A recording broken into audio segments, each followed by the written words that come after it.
លោកគុណទាំងអស់គ្នាបាទបន្តិចទៀតលោកគុណទាំងអស់គ្នានៅបានស្ដាប់ទាក់ទងទៅនឹង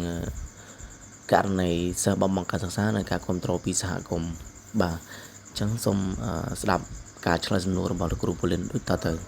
បាទសូមអរគុណប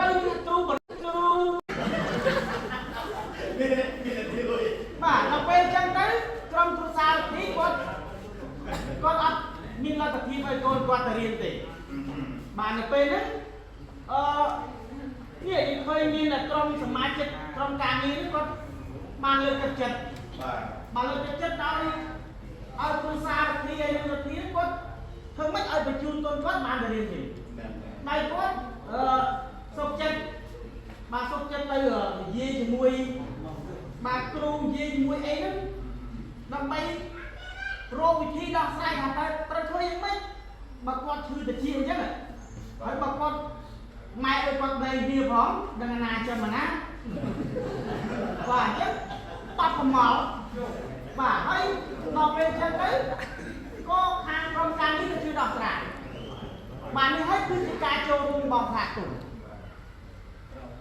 បាទបើអត់យល់បានទេខ្ញុំសូមវេប្រកេតទៅខាងក្រុម3ខ្ញុំខ្ញុំយល់បានហ្នឹង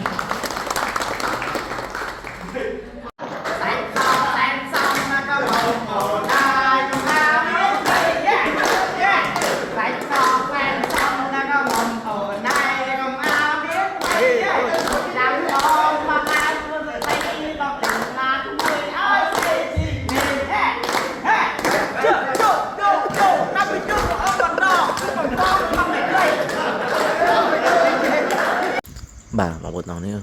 បែបម៉េចនេះលោកគ្រូប៉ូលីនគាត់ច្រៀងដើម្បីឲ្យអ្នកលើនឹងរួមសប្បាយរីករាយមែនទេបងប្អូនបាទសកម្មភាពបន្ទាប់នេះគឺជាសកម្មភាពដែលធ្វើកាយវិការតាមជនពិការដែលគាត់អត់ចេះនិយាយដោយប្រើកាយវិការបាទសូមទស្សនាដូចតទៅ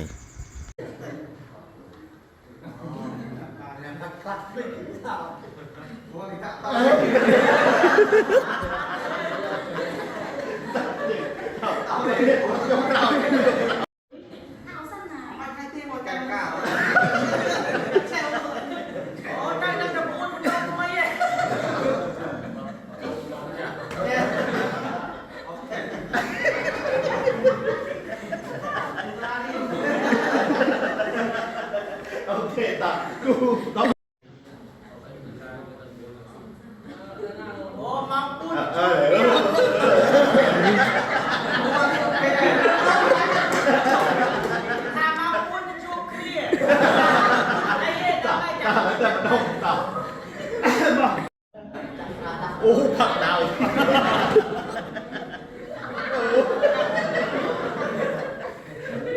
អូតមកវិញត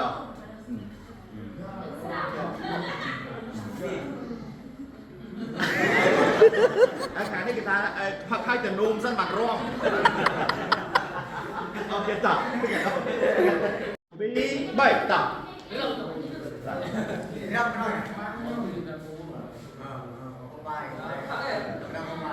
ខាងនោះប្រាប់វិញហ្នឹងហើយ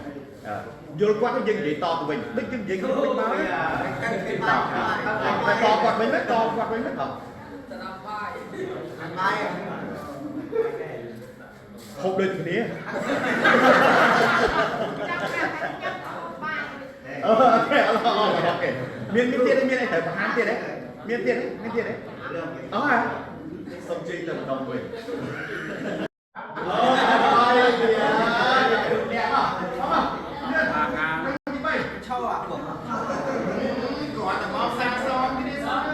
ក្រុមទី5ឥ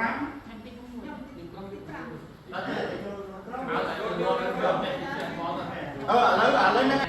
កាយវិការធ្វើរបៀបម៉េចធ្វើជាដៃគូអញ្ចឹងណាបាទហើយអ្នកណាដែលល្អជាងគេ